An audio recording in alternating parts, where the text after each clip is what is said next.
not make long introductions, so Detlef Niese will start. Detlef is, and I know him since many years, very experienced from the industry point of view, but also as a treating physician, somebody who has seen a lot of patients as a physician in his life, having always been very concerned about the ethical aspects, but always having been on the forefront of technological development and the considerations on how to enable the ethical and societal debate about those topics. So Detlef, I don't know whether this was a correct summary, but it is how I perceive you. No, thank you very much, Ingrid. Good afternoon and welcome to our session. When I was thinking about the theme I was given to talk as somebody with industry experience, where I worked for more than 20 years, after some other 25 years in academic medical life, I thought the answer could be very simple, to say there's not a question. It's not a question whether patients should be involved, and whether there are any complexities with it doesn't matter. It's not a matter of whether, it's a matter of how, and that's something which can only be addressed with patients together. So when I first thought about it, I thought, why actually are we talking so lengthy about it, and what are the peculiarities of this particular technology? Now, the interesting thing is, many years ago, actually 2003, 2004, a group of people from a couple of pharmaceutical companies here in Basel, the Swiss Foundation for Risk Assessment in St. Gallen, and a couple of other people with some background in it, met discussing, emerging technologies which could be of importance for the industry. And surprise, surprise, nanotechnology came on the table. And our big concern at the time was that if we do it wrong, this promising technology could end in a similar way like green biotech does so eminently. Green biotech, this is a biotechnology used in agriculture. And we all know about gene-modified food and what catastrophic situation we have in this particular area. There are lots of similarities in a way, because it's a complex technology. It involves many parts of our life. It modifies our environment in an unforeseeable way, and it raises lots of open questions, so there is a huge amount of uncertainty and unknowns. And this is usually the mix which makes up quite a problematic image in the public. We did a project together with the German research organization, we came to the conclusion that indeed the knowledge in the public, remind ourselves, this was beginning of 2000, is extremely scarce and requires a dramatic change. So there needs to be education in order to avoid that there is this great level and discrepancy of knowledge between the few experts and the majority of people. Now, having said all that, this didn't change, and if we would do the same type of study today, we would see a different picture, because there are more people who have heard about it. In fact, such a survey was done by a German Federal Institute for Risk Assessment last time in 2013, and the majority of people who answered said, we believe this is a promising technology and we can't see any problems. Now, the problem is they didn't know anything about it, so they hardly could see any problems. In a similar review amongst industry, the industry who is already involved in it, which is only a fraction of, in particular, the big companies are not very active in the field yet, they also came to the conclusion we can't see any major differences between this technology and what we have been doing all the time, because we do not have really any case studies showing that there are, in fact, real issues. Now, this, again, is a mix which is very difficult, and that requires a multi-stakeholder approach. It requires actually views from people who are not involved in the science, but who may come from it from another point of view, and that's why, in fact, within industry, quite a large number of people for a long time have called for a closer interaction, in particular with those who at the end are using medicines and diagnostics patients. And that's the reason why the interaction between industry and patient organizations has been growing over time. For those who may not know that, in Europe, there is a legal requirement on the European level in the major decision bodies to have patients involved, patient representatives. So that shows already that there is a recognized need.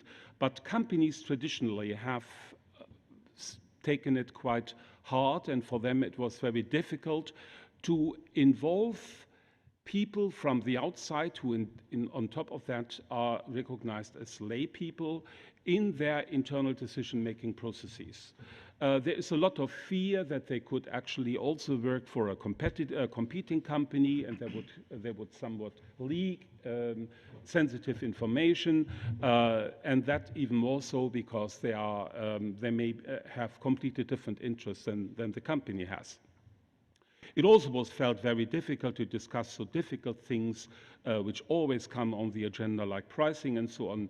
And that in a field which is scientifically so complex that even within industry only few people really understand it. So as a consequence, the interaction between patient organizations and industry on the one hand side traditionally have been difficult.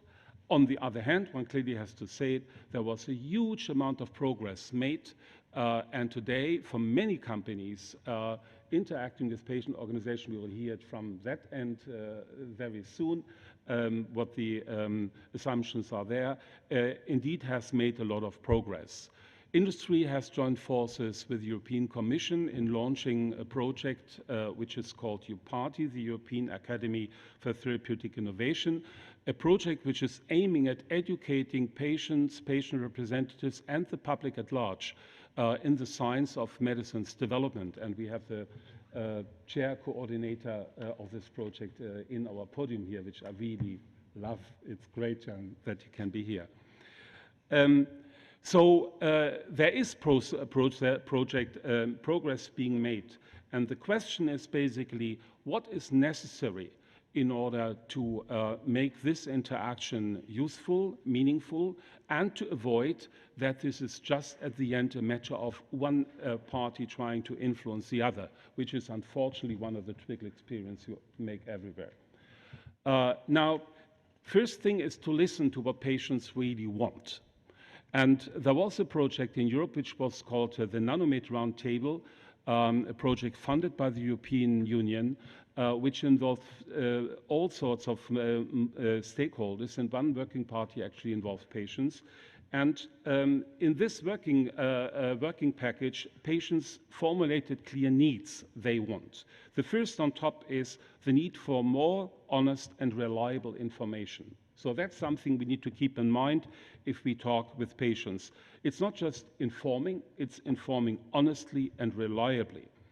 There is a clear question mark how the informed consent, one of the fundaments of involving volunteers in human research, how could that work if the matter we do research on is so complex that it is not easy to communicate to a lay person, and how could that be improved? And it was clear that that would require a much closer interaction between the parties. It also became clear that patients want to be involved early in the process, not only at the end when everything is done. This not only actually holds true for nanomedicines, but for all medicines.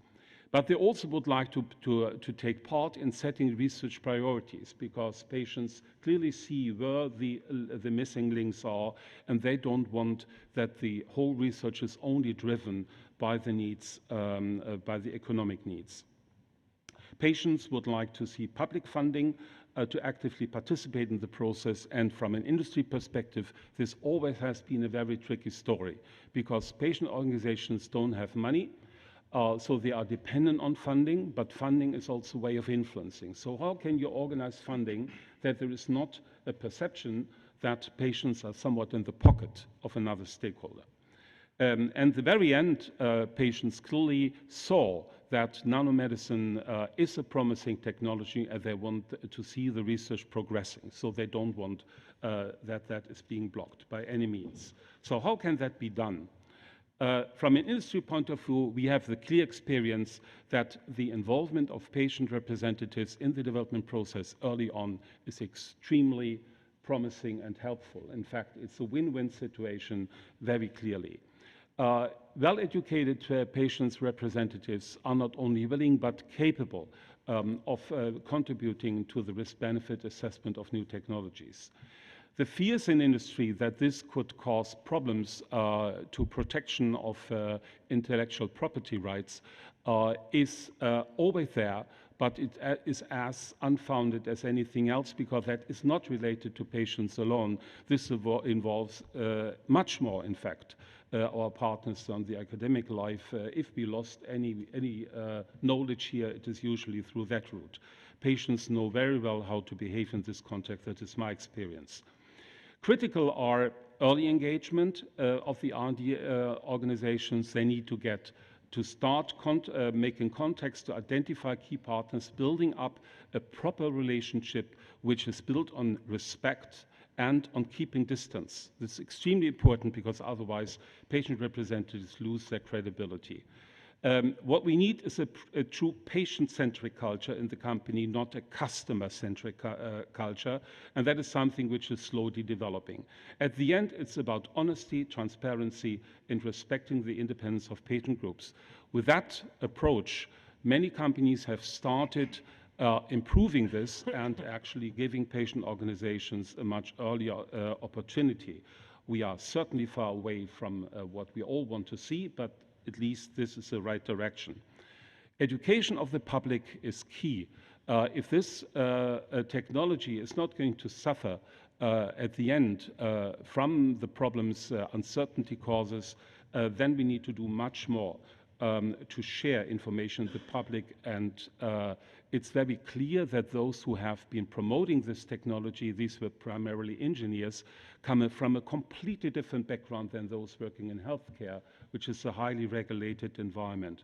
So there is a need to really mutual understanding. If you would go to see your doctor and ask him or your colleague what he or she knows about nanotechnology, I bet the answer will not be very promising. So while patient involvement in drug development is an absolute must, from an industry perspective, it has been said for years now, we now have to make it happen, because for nanotechnology, it will be a matter of sustainability for the future. Thank you.